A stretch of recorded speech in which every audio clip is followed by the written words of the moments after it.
Hi guys and welcome to another vlog. I'm driving this. Yeah, the key doesn't look that stunning for a car of this price. This is the Hyundai Tucson Facelift. I know globally they have got a new generation model, but right now that has not come to India. Straight away we are going to be opening the engine bay of this vehicle. Oh my god, there are no hydraulic struts. It's kind of heavy. It says CRDS 16V, which is 16 valves, and of course you can see the engine is on right now. It's noisy here but not on the inside. There's insulation right there which actually helps. And you know what has changed at the front? Well, the grille is bigger, the lights have been revised. You see the chrome treatment, that kind of looks nice and premium too. And this is the cornering function on the fog lamps. I've turned on the fog lamps. This is actually the LED DRL. The lights look really nice, all LEDs. You see the number of chambers inside, 1 2 3 4 5 6, like super cool, super awesome. Obviously front parking sensors. And you know what, the Tucson still looks very striking in spite of the age, in spite of the new generation model being unveiled globally. From the side, yeah, it kind of reminds you a bit of the Santa Fe. You can say it's a smaller version of the Santa Fe. I like the design of the alloy wheels. The tire size happens to be 225 55 18s. Yeah, multi-spoke wheels. Love the design elements here. And of course, that is the suspension of the car. You get this black cladding running through with a silver finish here, chrome door handles and request sensor here as well. Now the outside rear view mirrors also get the indicator, and there's this puddle lamp there as well. Now the roof is finished in gloss black. You get these roof rails as well. Coming to the rear of the car, actually you realize there's this chrome line. Okay, so there's chrome at the front, there's chrome at the side, there's just chrome everywhere on this car. At the rear too, the lights have been revised. It says H track, dual exhaust, no fake stuff happening here. Thank you so much Hyundai for not doing fake stuff. Yeah, they're actual exhaust on this car, which is very good indeed. Okay, that's not the spare wheel is inside. It looks nice from the rear as well. Says Tucson right there. Hyundai logo, rear wiper. You get a spoiler, high mounted stop lamp, shark fin antenna. Let's do one thing, let's open the boot. Now here is the party trick. Press a button and there it opens. So it also has this funky thing wherein you can actually keyless or without putting a hands-free boot opening as well. You come and stand behind and opens it, similar to what is there on the Elantra. Works fluidly on this car, but the car has to be turned off for that and locked as well. Now the spare wheel is obviously smaller in terms of size, 135/90/17. Yeah, this is a spare wheel. There's a slot here to keep your stuff. There's a hook here. Yeah, so that is a hook. There's another hook here. There's a 12-volt charging socket right there. There's a light placement here. So yeah, that's quite practical. Hook, again hook, speakers. That's kind of nice. That is the parcel shelf, which you're not going to use at the moment. Press this button there, the boot closes. So this electric tailgate is a very nice feature on the Hyundai Tucson. Now, you know what? Of course, it's a BS6 compliant engine. That's why we have AdBlue right here, which needs to be filled in certain kilometers. Okay, request sensor is there on the left side as well, which is usually not the case with most Hyundai cars. Yeah, that's actually a fact. They only give it on the right side. Now, plenty of space here on the door pockets. It also gives you the bottle logo, just to tell you that you only keep bottles on the inside. Infinity speakers, and the quality levels are actually nice, but some hard plastics are obviously there. Now the seat, this is the most upright you can take the seat, and that's the most reclined you can do it. You see the amount of adjustment, that's baffling. In fact, you can recline it as well, 60-40 split, in order to increase the boot carrying capacity too. So the good thing is that the Tucson has so much. Okay, I need to press this and pull it, which means that I have to figure out where do I keep my phone. Yeah, push it all the way behind. See, the recline angle is super duper awesome. Feels very airy because of this massive panoramic roof. The floor is almost flat. The car is wide enough for 3 people. There's a 12-volt charging socket. No, there's a USB charging socket here. That's nice. AC vents here at the rear. Scooped out seat bag, magazine holder too. Height adjustable seat belt for the front passengers. And there's a light placement on the top. There's a handle here. And there's actually a hook along with the handle on the other side. Light placement is nice. Seat recline angle is amazing. Middle passenger also gets a proper seat belt here. I love the recline angle in the seat. It's so comfortable. And here you get twin cup holders in the center armrest. In fact, this is a very comfortable seat. Just see the amount of comfort I'm having in a Hyundai Tucson. That's absolutely mind-blowing, awesome. Great recline angle, but the seat is so low now that you don't get a good visibility of what's around, especially what's outside. And now they have swapped out the beige because the cabin is now all black, but there's good amount of legroom and knee room. Under thigh support is also decent, which is a superb thing on this car. And the dashboard design, okay, it sees revision, which we'll talk about once we get ahead. Meanwhile, I really like the rear seat comfort here. 3 adjustable headrests on offer. That's also very cool in the Hyundai Tucson. Now, I'll tell you another cool thing about the car. Okay, when you close the doors, it has this soft, like, it closes with some amount of softness as well. Coming to the front of the car, there are certain things which have changed. Now I have to be really very technical to explain the same to you. First and foremost, it gets a 10-way adjust for the driver's seat. Is your seat electric adjust or is it normal? Electric adjust, that's so cool.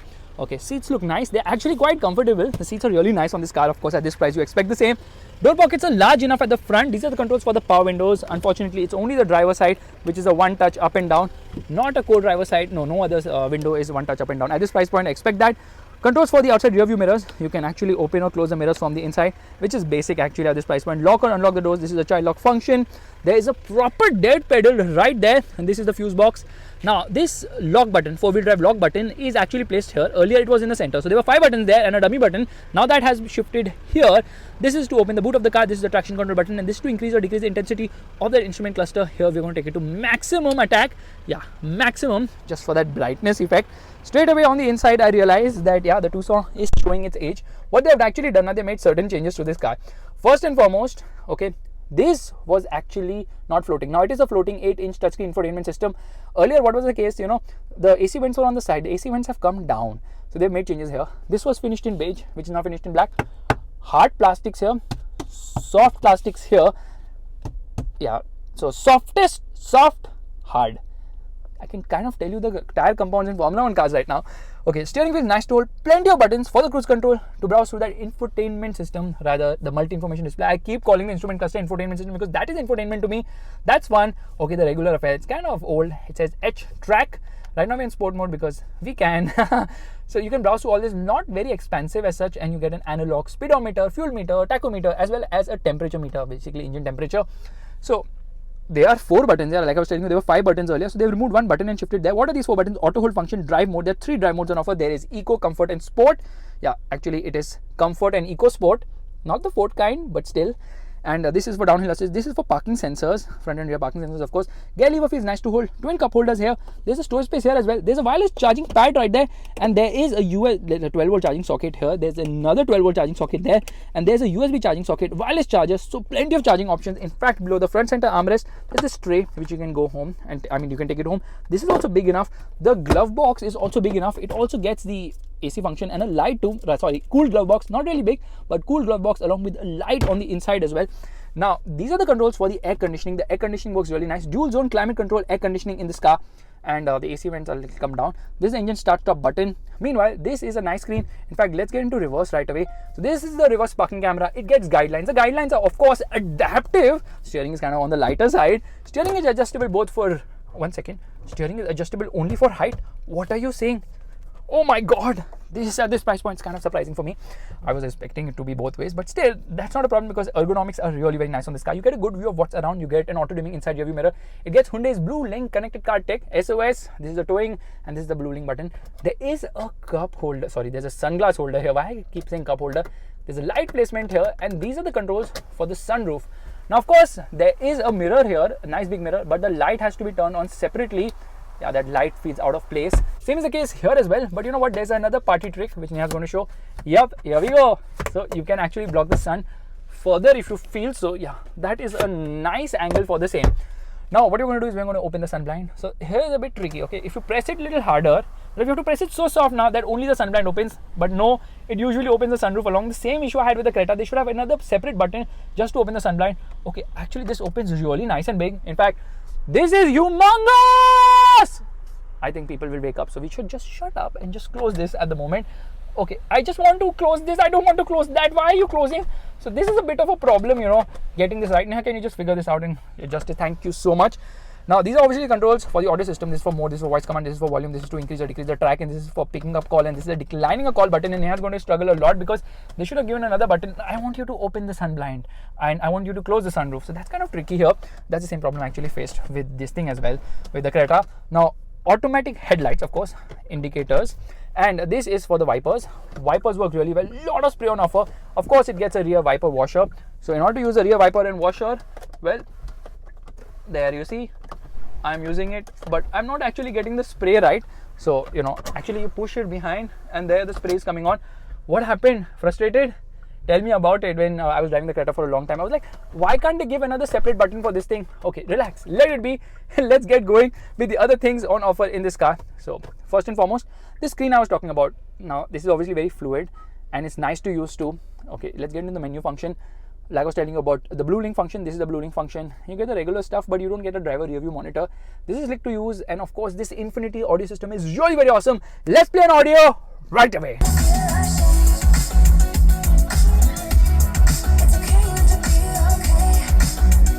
Audio quality is actually quite impressive. It's not very great, but it's good enough as well. And the horn is also loud enough. Like I was telling you, these are the AC controls. I'm sweating so much right now. Okay, there's no handle on my side, but there's a handle on the co-driver side, which is a good touch. Dashboard seems nice and wide and sporty as well.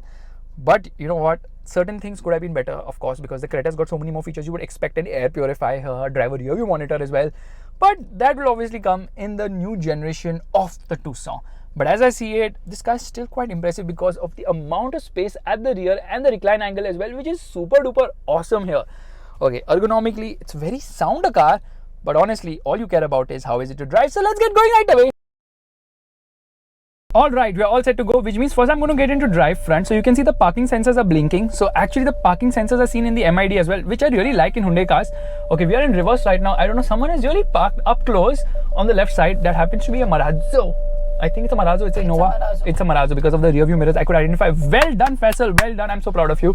No, Neha, you did not guess it. I told you. You were sitting close to the Marazzo. You could see the Marazzo. You also took the Marazzo for a.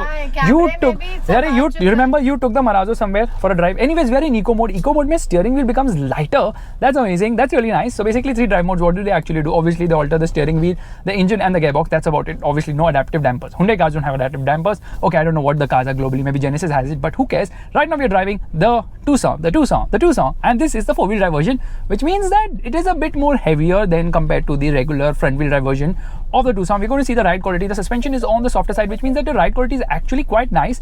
You can see it absolutely glides through. That is the level of ride, and obviously with Hyundai cars, you obviously and always expect the ride quality to be brilliant, and that's the case with the Tucson as well. In fact, I can just keep my hands off because you know what? It doesn't tramline as much as other cars. So yeah, it just goes straight.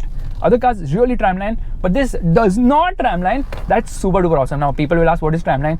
It's actually following the ridges on the road. So basically how the road turns, the car also turns like that. That doesn't happen in the Tucson. Straight away, let me tell you that in eco mode, obviously power is dulled, and then there is comfort mode, slightly better power, and sport mode obviously gives you the complete Monty, which happens to be, we'll talk about it in a bit.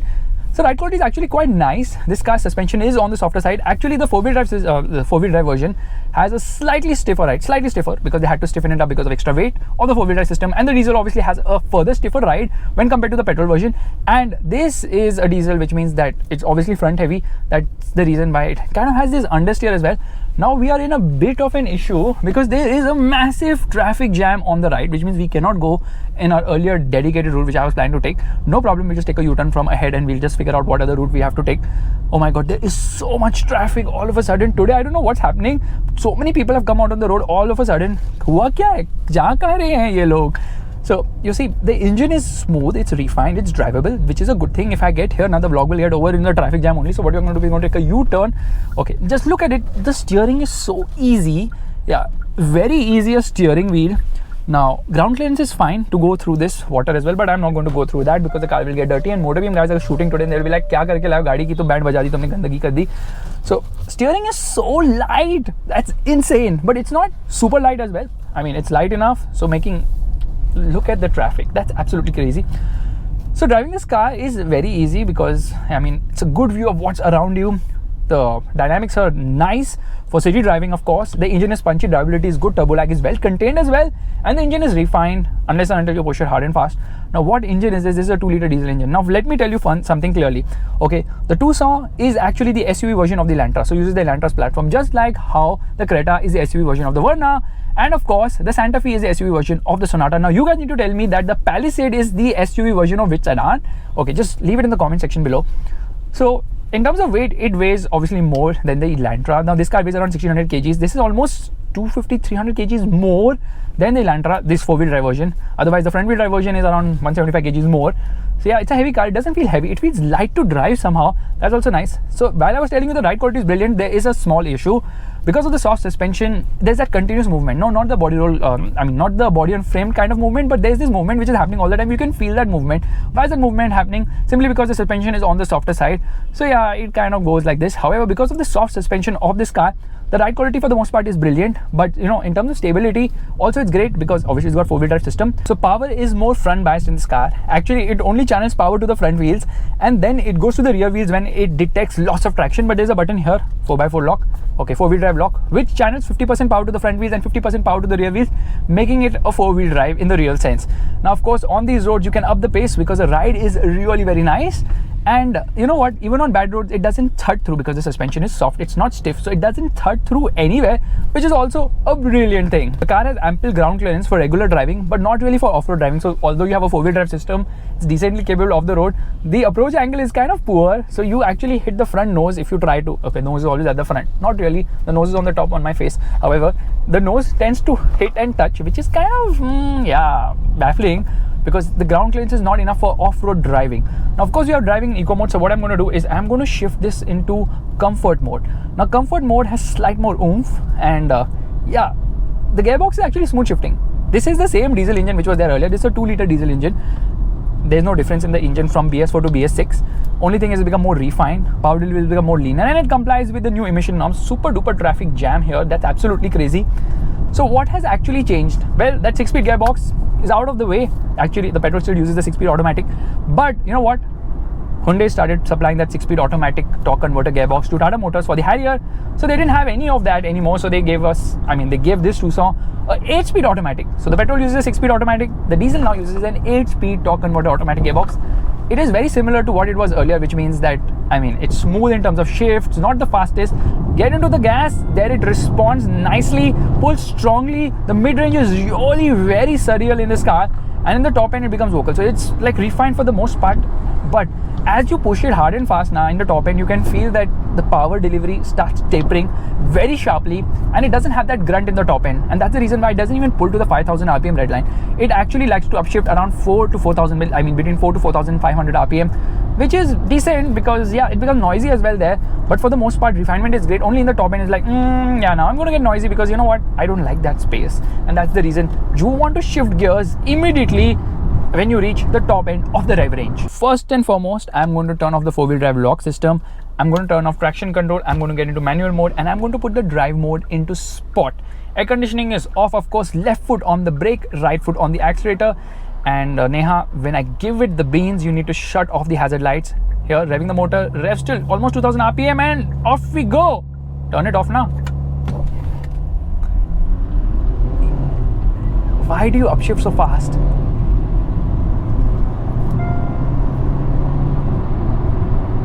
0 to 100 kilometers per hour takes 9.5 seconds, and if you're looking to buy a Tucson now, pay more money, which is exactly 2 lakh rupees more. Yeah, that's right. Can you feel some air coming from somewhere? Where is the air coming from? I feel some warm air. I don't know where. It's inside, it's circulating. It's a tsunami. Not a tsunami. It's like loo chal rahi hai andar, pata nahi. Anyways, so this is actually, the diesel costs rupees 2 lakhs more than the petrol. Yeah, equivalent variant. So 2 lakh premium, you get much better performance. If you're looking to buy a Tucson, just get the diesel. Don't even look at the petrol because the diesel is just so much better. Now, like I told you, it's based on the Elantra platform, but the engines are different. The Elantra obviously gets the 1.5 liter diesel engine producing 115 horsepower. This one gets a 2 liter diesel engine. It's from the R series, which produces a considerable 185 PS of power, 185 horsepower at 400 Newton meters of torque. That 185 horsepower comes at 4000 RPM, and the 400 Newton meters of torque comes in at 1750 RPM and stays there till 2750 RPM. So 0 to 100 kilometers per hour in 9.5 seconds, which is quite quick here. In fact, performance is not lacking, but now performance is so much more linear in BS6, guys. And because the performance is linear in BS6, guys, you kind of miss the kick in the pants feeling in the mid-range, although the mid-range is really nice and strong. Like I told you, drivability is really very nice. It's punchy, but it doesn't feel exciting as such. It's measured, it's comfortable, it's smooth, it's refined, it gets vocal in the top end, but shifts really fast. Now in manual mode also, I'm in manual mode, it says 4 there. Okay, Now if I want to shift it into top gear, here we are into 7th gear. Now we are in 8th gear. At 100 kilometers per hour, it is just taking me at slightly under 1500 rpm or whereabouts. So engine is very relaxed at that rev range, and because of the relaxation of the engine, the good part is that relaxation offers it good fuel economy as well. This should return somewhere between 10 to 14 kilometers per liter depending on your driving style. In the city it could drop to 9 kilometers per liter as well. But you know what, the performance is more than adequate. Smoothness, refinement, comfort, yes, this car does very well on that accord. However, in terms of handling, yeah, the steering doesn't really weigh up as such. I mean, it is not lifeless, but it's not confidence inspiring. It's not a steering wheel which will be like, yeah, I'm going to give you feel or feedback. No. And then there's obviously body roll, plus, you know, front end is heavy. Yeah, that heaviness can be felt when you try to corner hard, and then it gives you understeer. So this is not really a car you can push hard and fast, but you know what, for the front wheel drive version, it will absolutely spin its wheels. This car does not spin its wheels. It does not, because of four-wheel drive. Okay, now even when I turn off four-wheel drive lock, it obviously channels power to the rear wheels, doesn't let the wheels spin. Making a quick overtake, no problem. Now in manual mode now, it's not going to do a downshift. Yeah, it's not going to do a downshift, but you know what, it doesn't hold on to a gear either. So we're just going to downshift here. Yeah, I'm downshifting. We are in now 3rd gear-ish. Yeah, 3rd gear, and you see, it doesn't hold on to a gear. Why? So it will not downshift, but it will upshift. That's kind of unfair. You can't be one side. This is one-sided love between the gearbox. It's like, you know what, I am going to give you an upshift, but hey, if you're in 8th gear, you want to make a quick overtake, no. I'm not going to intervene. I'm going to stay at 8th gear and relax there so that fuel economy can increase from this engine, which is kind of baffling. That said, you know what, the car is actually very comfortable, and it doesn't really feel SUV-ish in that sense, because it feels more like hunkered down, and it gives you a feel or vibe that you're driving something maybe compact. And in that sense, you would expect more, because obviously it's a monocoque platform car, and with the monocoque platform, you almost always get such a thing. Now, why is this air coming from somewhere? I don't know from where. Can you? I can feel some air coming from where. I don't know where. I don't know. I mean, it's maybe a placebo effect right now, but I'm feeling some air is coming from somewhere at least. Okay, you see, on expansion joints, it kind of moves a bit, and yeah, I don't know why some amount of rattles also coming. I think something is in the car which is making that noise right now. So get into the gas. The gearbox takes its sweet time to shift. It's not really aggressive. It's not really fast, and disappointingly though, there are no paddle shifters on offer at this price point, which is baffling, because cheaper cars also come with paddle shifters. Let's not even go to any other brand. Let's talk about the Creta, of course. The Creta gets paddle shifters. Heck, even the Verna Turbo Petrol gets paddle shifters. So paddle shifters should have been offered here. Now there are actually 5 variants on offer and 2 trims. So the trim is GL option and GLS. So 2 of those in petrol and diesel, which makes it 4, and the 5th variant obviously happens to be this one, which is the GLS in all-wheel drive trim. Okay, only the diesel is available in all-wheel drive trim, and all the variants are only automatic. There's no manual available, and this is only 4-wheel drive. Otherwise, it's 2-wheel drive, which is front-wheel drive. Here we are revving the motor, doesn't rev much, and off we go. No wheel spin at all. Pulls nicely, measured approach. Kind of like it, but steering could have done with a lot more feel and feedback as such. Yeah, this is not a driver's car in any means of imagination. It's more oriented towards comfort driving. So like I told you, 5 variants on offer. What is the price range? Well, the price range actually starts at 26.5 lakh rupees for the base petrol GL option, 2-wheel drive, automatic, and all the prices obviously on-road Mumbai. I only talk about on-road Mumbai prices because that's what you're going to pay, right? You're going to pay on-road prices. You're not going to not register your car, not take insurance. So please understand, all the prices are always on-road Mumbai. Now the top end variant which you're driving right now, 32.5 lakhs, 32.5 lakh rupees, which might seem expensive, but it's more expensive than the Jeep Compass with which it obviously competes, and like cheaper than the Honda CR-V with which again it competes. So it's like, you know, it's a car, it's meant for people who are having a Creta who want to upgrade to a bigger SUV. That is where this car actually sits in. Now the good part is that the braking performance is really nice and strong and chauffeured as well. The tires offer super amount of grip, and obviously the 4-wheel drive system really helps in that regard.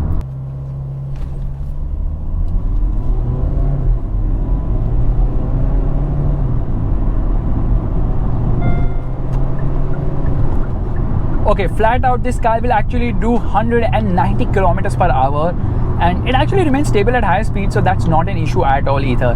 But should you buy one? That's a great question. Actually, I think the Tucson is among the better cars in its segment, but honestly, if you're looking for a full-size SUV, you'll have to stretch a bit more. Actually, not a bit more, quite a bit more, to end up with the Endeavour or the Alturas or the Gloucester or even the GLS. Okay, this is the GLS, not the Mercedes kind, but still, you get my point. Now, of course, it feels a little old considering that the new Creta obviously feels a big step forward into getting the latest Hyundai bits, and that's what it lacks right now. Yeah, it lacks a lot of the latest Hyundai bits because it's kind of showing its age right now. But the new generation of the Tucson has already been unveiled globally, and it looks absolutely rad, over the top design, and that's something I would personally wait for. So guys, this is my vlog of the Hyundai Tucson facelift. This is the GLS 4-wheel drive, automatic, diesel. So many things to talk about in terms of the name only. Explain to someone what car you drive, well, it's not an easy task, but still, the Tucson is quite impressive as an overall vehicle in terms of comfort. Only thing, it's not dynamic, and yes, it kind of feels old in terms of the features as well. If you like this vlog, you know what you have to do. Give the thumbs up, that's the like button, and also subscribe to the channel. I will see you guys in the next video soon. Bye bye. Take care.